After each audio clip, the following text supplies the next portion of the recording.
A calm Monday morning was in my wake. My little baby girl, Sakura, was walking towards the rumbling bus across the street. I immediately missed her as she started sprinting. I felt choked words come out of my throat as I said my goodbyes. Ashiteru Sakura, sayonara. Ashiteru Akasa?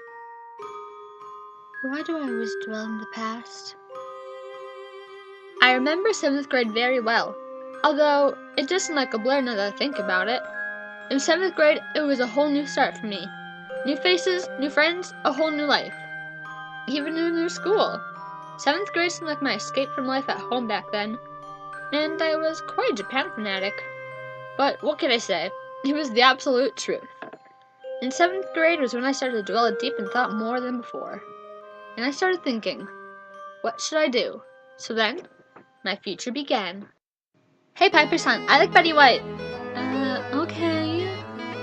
But I also like Japan. Piper, this is very important. Should my dream be to meet Betty White, the Great, or should I go and live in Japan, also known as Nihon? I honestly think that going to Japan would be easier, seeing that Betty White is probably going to pass away soon. I think I'll choose both, if I can. Piper was, and still is, one of my best friends. We were, and still are, inseparable. Of course, I'm still like that with my other friends, Taylor and Rylan. They were all great supporters in my dreams, and we all love talking about things that would just end up in any random place. I hate studying. Oh, really? I wish I could go through life without it. I'll have fun with that. I'll try, but don't expect me to stop complaining. Okay. Honestly, middle school implied a gust of wind that pushed me to the edge. But Piper, Rylan, and Taylor got me through all the surprise tests. Okay, so maybe they're announced like a week early, but a week is nothing for time between a test and studying. Anyways, all 4 of us stayed together like 4 files in the folder, being apart every so often, but always coming back. Hey everyone, we're all reunited.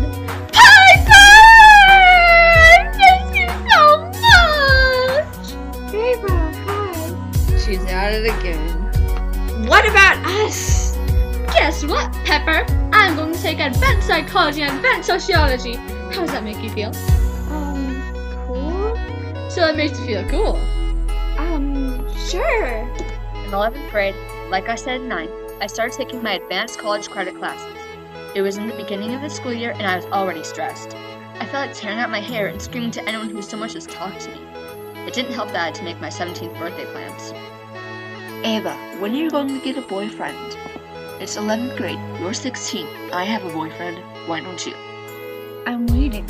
So I'm going to jump to the nearest boy and date him for the fun of it. That would be cool. Ava, we said in 7th grade that we would start dating when we were 16. And then it's just 16. Not for long. Your birthday is just around the corner. We have to find someone before you turn 17. Why? I don't really care if I'm 17 and single. You know, I just remembered a certain someone that you used to like. Does the name unknown person ring any bells? What? Shut up about that. Haha, you blush. You are still completely in love with him. That was 7th grade. It doesn't matter anymore. Early was sleeping secret life area forgotten. Nope. But you know what I know? You dates now. You should try asking him out. No way.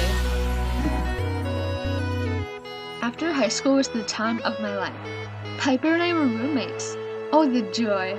We still did practically everything together, but I still did things with Taylor and Rylan. Hey, let's make some brownies. Sure, why? Because in 7th grade, I only got one of your brownies. Then we had so much fun as college roommates. But when we both decided to study abroad in different countries, we split apart for a tiny while. Once I went to study abroad in Japan, Piper went to study abroad in France. Goodbye, Piper-san. Goodbye, Ava. You better meet me back in America, then Japan, and then in England when we're older. Deal! You know, you're definitely like my maid of honor. Who's the lucky guy? Like I know. Hey, it's not like we're gonna be apart forever. It's gonna feel like forever. The first thing I did when I got off the plane was close my eyes. I tried to walk around the airport asking people where the entrance was so I could see the outside world of Japan before anything else. Yeah, that didn't last long. Nope, not at all. When I finally opened my eyes, smack! I bumped into some random stranger. Little did I know, she'd be my first friend in Japan. Her name was Aya. College in Japan was amazing. It was so fun when I wasn't studying because I could do whatever I wanted. I mean, I could have gone to the Tokyo Tower. I don't know, but it's Japan. Japan is amazing. It's amazing. But when I was studying, things got pretty boring. Except for that Aya was with me. We were like study partners. She was in the same Japanese college as I was in, and she was also a Japanese girl who was studying the same field of psychology.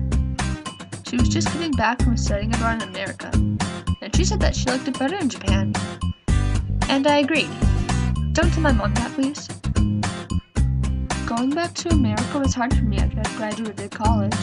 I didn't want to leave Japan, and I didn't want to leave Aya. She was now one of my best friends. Once I got back to America, bam! Right at once, I slammed into some weirdo stranger. Soreomi!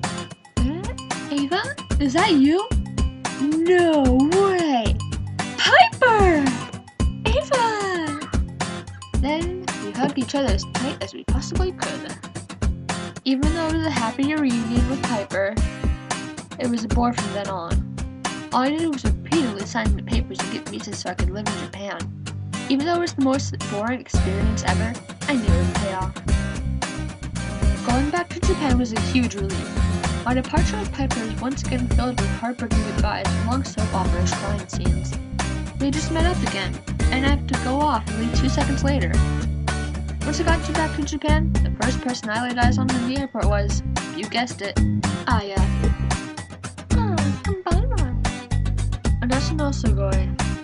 Hi!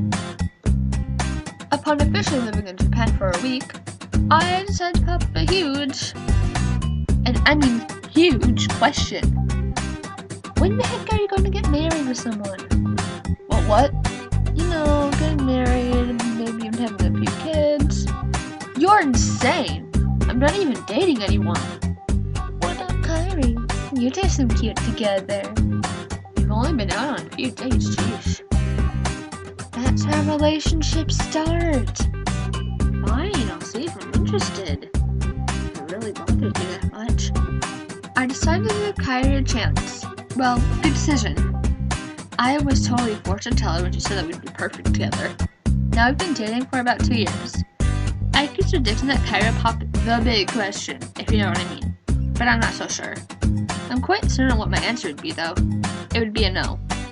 It's not even like we've been going out for so long. I mean, 2 years? That's not long. Is it? Well, anyways, one day, Kyrie walks into our apartment and starts kneeling. Then my mind goes whirling. Ava, will you marry me? No, no, no. This cannot be happening. Aya, you really are a fortune teller. Yes!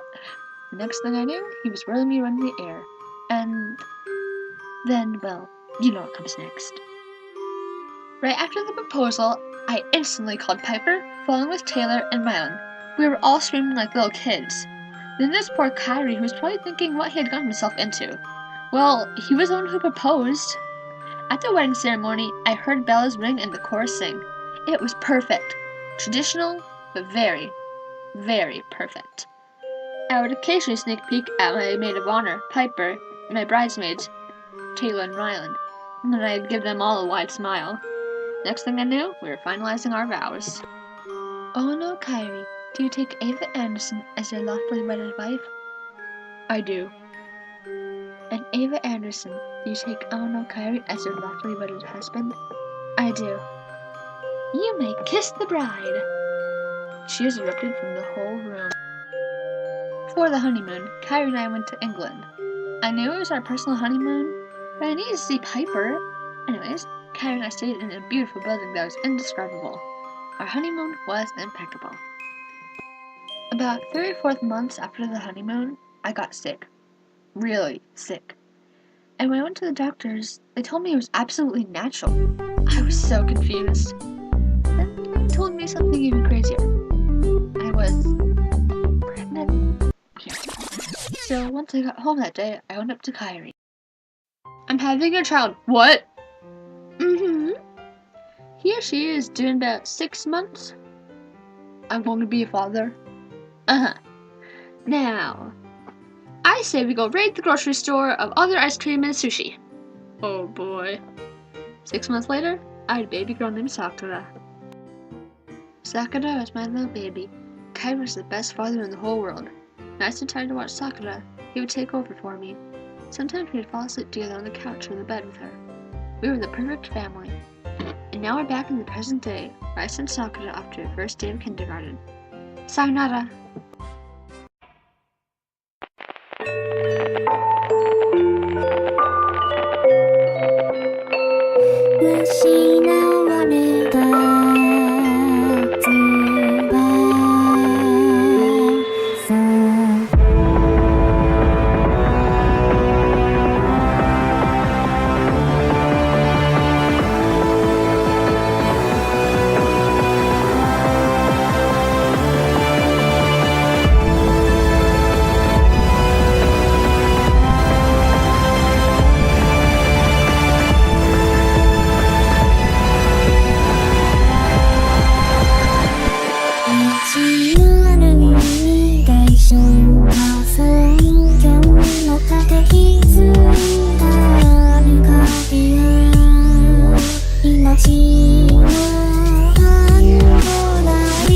Simulation